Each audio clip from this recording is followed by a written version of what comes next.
سیدنا فاروق اعظم رضی اللہ تعالی عنہ آپ مسجد نبوی میں امامت فرماتے، اور امامت فرمانے کے بعد آپ اپنے ہاتھ میں درگا لے کر مسجد میں چکر لگاتے اور دیکھتے جو جوان بیٹھے ہیں پریشان ہو کر مغموم ہو کر آپ کے ہاتھ رکھ کے مایوس ہو کر آپ انہیں اشارہ فرماتے کہ مسجد سے نکل جاؤ، جا کے بازار میں کوئی کام کرو، حلال رزق کماؤ، اپنی دنیا بہتر کرو، اگر وہ نہیں کر سکتے تو پھر اپنی آخرت بھی برباد نہ کرو، کم از کم ذکر الہی کر کے اللہ رب العالمین کی پاک کتاب قرآن کی تلاوت کر کے اپنی آخرت بہتر کر دیجیے۔ اس سے بڑھ کر بدبخت انسان، اس سے بڑھ کر احمق انسان کون ہو سکتا ہے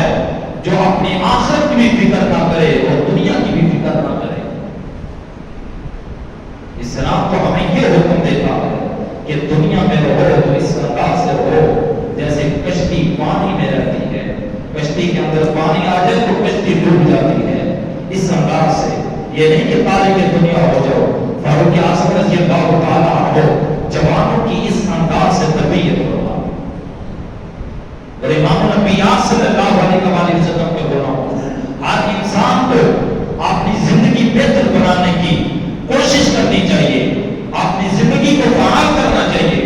حضرت سیدنا سلیمان فارسی رضی اللہ تعالیٰ غزوہ خندق کا موقع، ادھر سے کفار عرب کے قبائل یہود انہوں نے جب دیکھا کہ ہمارا راستہ تو مدینے سے گزرتا ہوا شام کی طرف جاتا ہے، اب مدینے میں مسلمان آباد ہو چکے ہیں، ہماری تجارت کو خطرات لاحق ہو چکے ہیں، یہاں سے گزر کے ہم عراق کی طرف جاتے، وہ راستہ بھی ہمارا بند ہوتا ہوا نظر آ رہا ہے، اب ہم کیا کریں؟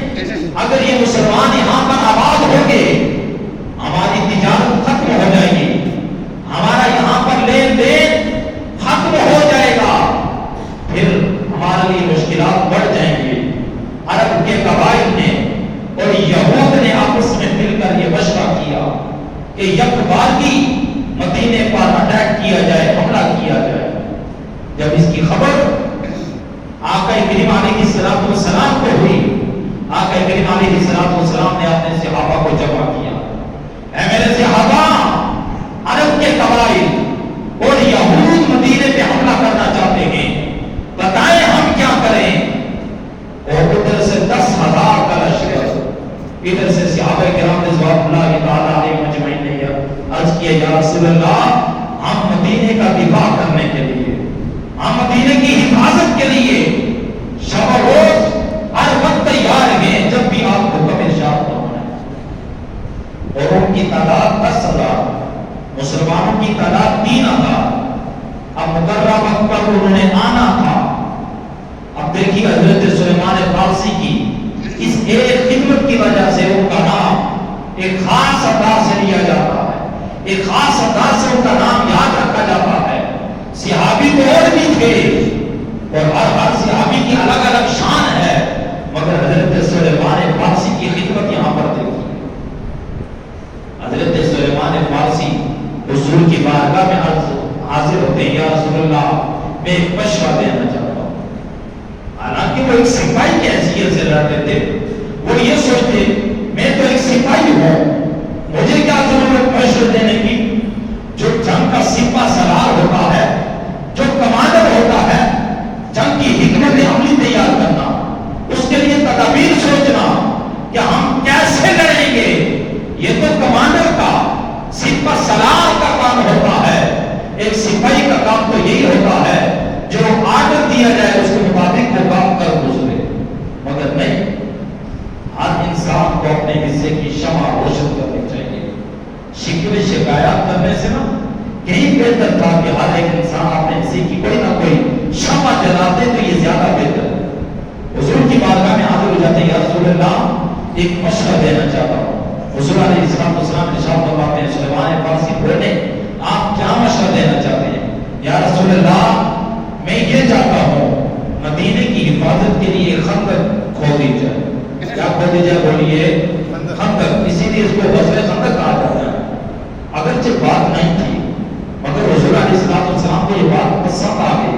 حضور علیہ السلام نے صحابہ کو حکم دے دیا کہ جیسے سلیمان فارسی کہتے ہیں ایسے کریں اور ایک خندق کھود دیں.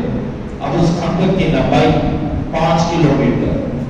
آپ اندازہ لگا سکتے ہیں 5 کلومیٹر کتنی ہو سکتی ہے. اور اس کی چوڑائی اتنی تھی کہ اگر کوئی گھوڑ سوار آتا تو وہ اس کو کراس نہیں کر سکتا تھا. 5 ہاتھ گہرائی تھی. جب اس کا کام سٹارٹ ہوا آقا کریم علیہ السلام خود بھی آگ کے ساتھ شامل ہو رہے ہیں اس کی کھدائی میں. جب کھدائی مکمل ہوئی ادھر سے عرب قبائل اور یہود نے جب مل کے مدینے پر حملہ کرنا چاہا, جب مدینے کے قریب پہنچے کیا دیکھتے ہیں کہ اب تو اس کو کراس کر کے آگے جانے کا راستہ ہی نہیں. ان کی فوجیں وہاں پہ رک گئیں. کم از کم 1 مہینے کے قریب ان کی فوجیں وہاں پہ رکی رہیں. چند لوگ آئے جنہوں نے بڑی کوشش کر کے آگے 5 افراد پڑے, جنہوں نے آگے لڑنا چاہا مگر سارے لوگ وہیں رکے رہے. بلا آخر وہ مایوس ہو کر ناکام ہو کر واپس پلٹ گئے.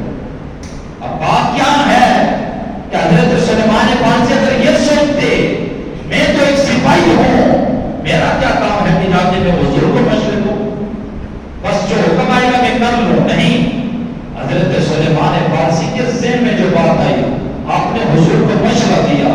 حضور علیہ السلام نے اس کو ایکسپٹ کیا. اس سے ہمیں 2 سبق حاصل ہوتے ہیں کہ ہر انسان چاہے وہ چھوٹا ہی کیوں نہ ہو, بعض اوقات چھوٹے لوگوں کے ذہنوں میں بھی بڑی کام کی باتیں آتی ہیں, ان کی بات کو بھی رد نہیں کیا جا سکتا. اور آقا کریم علیہ السلام کے اس طرز عمل سے ہمیں یہ سبق ملتا ہے کہ اپنے سے اگر کم لوگ ہوں اور عہدے میں اگر کوئی چھوٹا بھی ہو, بعض اوقات ان کے مشورے کو بھی ایکسپٹ کر لینا چاہیے. ان کی مشاورتی بعض اوقات کام دے جاتی ہے. اسے یہ پتہ چلتا ہے کہ ہمیں کوئی نہ کوئی کام کرنا چاہیے. بالکل محروم ہو کر, بالکل پریشان ہو کر نہیں بیٹھنا چاہیے. اسی طرح آخری بات حضرت اسماء حضور کی بارگاہ میں حاضر ہوتی, یا رسول اللہ مرد ہم سے حصہ زیادہ لیں گے. وہ کیسے لیں گے؟ آپ ہر وقت مردوں میں ہوتے ہیں, انہیں باز و نصیحت فرماتے ہیں, آپ انہیں دین سکھاتے رہتے ہیں. وہ تو ہم سے دین میں, نیکیوں میں, تقوی و طہارت میں زیادہ غلبہ حاصل کر چکے ہیں. آپ کوئی کرم فرمائیے, ہمیں بھی نیک کام کرنے کی ترغیب دیجیے. اب حضرت اسماء کا حضور کی بارگاہ میں آ کے یہ عرض کرنا تھا کہ حضور علیہ السلام نے ارشاد فرمایا تمام عورتوں کو جمع کیا جائے, میں ہفتے کے 1 دن آپ لوگوں کے پاس آؤں گا, آ کے اسلام کے حوالے سے تبلیغ کیا گا. اب اگر وہ بھی بیٹھی رہتی, خود سوچیں کہ عورتوں کے لیے تعلیم و تربیت کا کیسا اہتمام ہوتا. پھر وہ ایک دفعہ پھر یا رسول اللہ مرد تو ہم سے آگے بڑھ گئے, یہ جہاد میں بھی حصہ لیتے ہیں, جنگ میں بھی جاتے ہیں, یہ جا کے لڑتے ہیں, شہید ہوتے ہیں, یہ تو نیکیوں میں ہم سے آگے بڑھ گئے. یا رسول اللہ جنگ میں ہم جانے کی ہمیں اجازت دیجیے. حضور علیہ السلام نے جب حضرت اسماء کی یہ بات سنی, آقا کریم علیہ السلام نے فرمایا حضرت اسماء کو مخاطب کر کے, جو عورت اپنے گھر میں رہے, چراغ کھانا بن کر رہے, وہ اپنے بچوں کی خدمت کرے, اپنے شوہر کی اطاعت کرے, اپنے شوہر کی فرمانبرداری کرتی رہے, اب وہ گھر کے کام کاج کرتی رہے گی, اللہ رب العزت اس کو مجاہدین کے برابر ثواب عطا فرمائے. اس سے یہ پتہ چلا, 2-3 مثالیں آپ کے سامنے میں نے پیش کی. ہمیں چاہیے کہ اپنے اپنے حصے کی ہر انسان کوشش کرے, کوئی دین کا کام کرے. یہ نہ سمجھے کہ یہ صرف ان لوگوں کا کام ہے جو اس شعبے سے تعلق رکھتے ہیں, بس یہ انہی ہی کا کام ہے, ہمیں کیا ضرورت نہیں. ہم نے بھی اللہ رب العزت کی بارگاہ میں جانا ہے اور اپنی زندگی کا جا کے وہاں پر جواب دینا ہے, میرے مالک تو نے ہمیں زندگی عطا فرمائی, تو یہ زندگی ہم نے کہاں اور کس انداز سے کیسے گزاری. اس لیے اپنی زندگی با مقصد بنائی جائے, اس زندگی کو کامیاب بنایا جائے. اللہ کریم ہم سب توفیق عطا